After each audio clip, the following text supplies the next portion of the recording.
인물 중심으로 했기 때문에 불교를 중심으로 뒀는데, 인물들을 보세요. 서유기는 기본이 삼장법사하고 이제 불교 중 붙여 나오지만 거기에 나오는 태상로구나 있어요. 태상로군, 옥황상제 태상로군, 거기는 전부 도교 쪽, 신선 쪽이에요.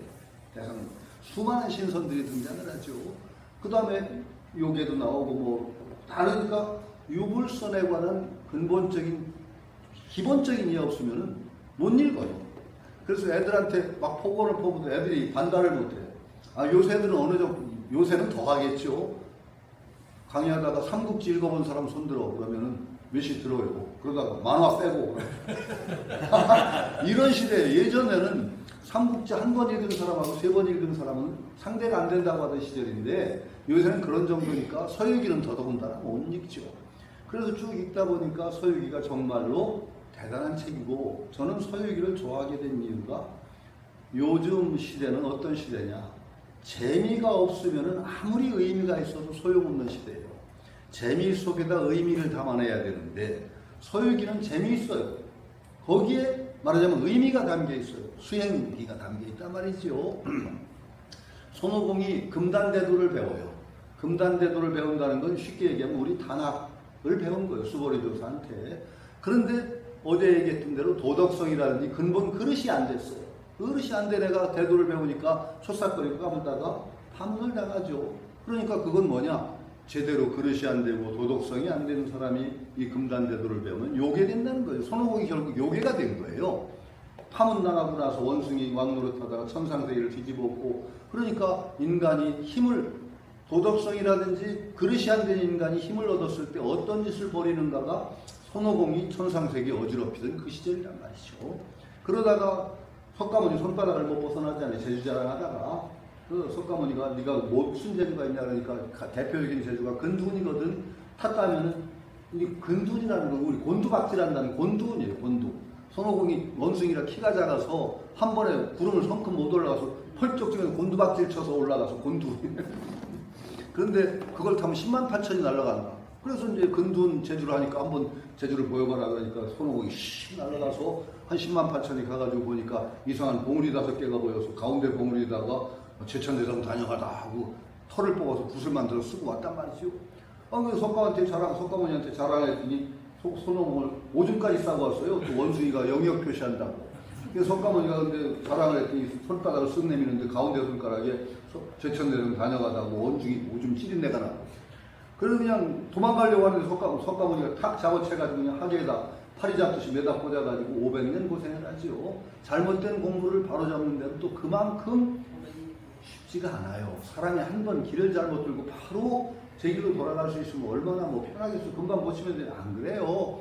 그렇게 또 고통을 겪게 돼 있어요. 그러니까 올바른 길을, 제가 어제 얘기했던 거하고 올바른 알비 바탕이 되지 않으면은 얼마나 또 고통을 받을 수 있는가. 이것도 거기서 드러나는 거죠. 500년 고통을 받고, 그리고서는 이제 삼장법사 모시고 경을 가지러 가는 게 올바른 수행의 출발이에요. 그러니까 그 챕터 이름이 심원규정, 서유계는 몇 회 이렇게 되어 있죠. 몇 회.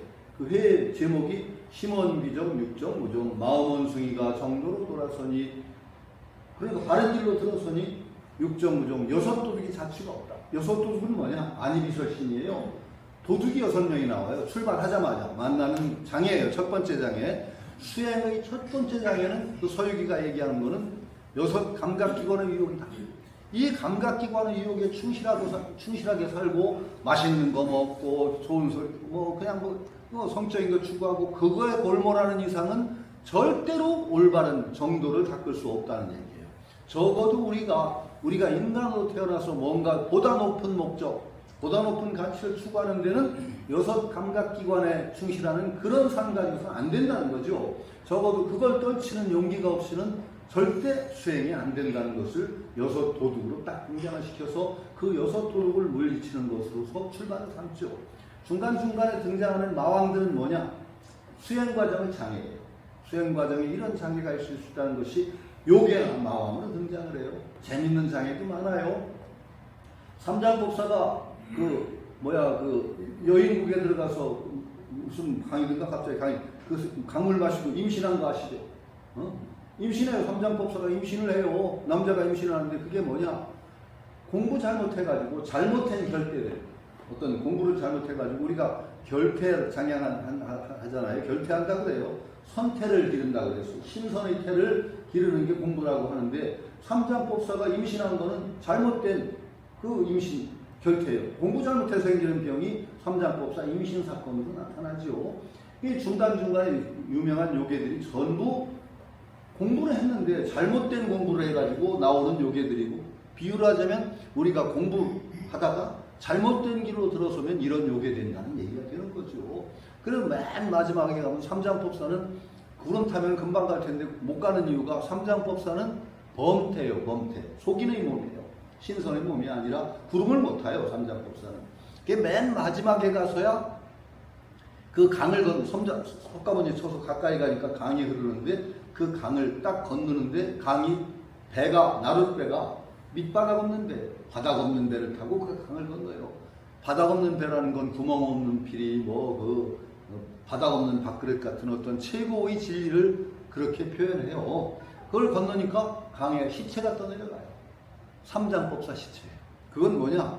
삼장법사가 비로소, 그건 도교 얘기하고 불교 얘기하고는 좀 달라요. 삼장법사가 비로소 범태를 벗어난 거예요. 육체를 버린 거예요. 쉽게 하면 일반적인 육체를 벗어나서 신선의 몸으로 완전히 변한 것을, 시체가 떠내려간 것으로 상징을 하고 있죠.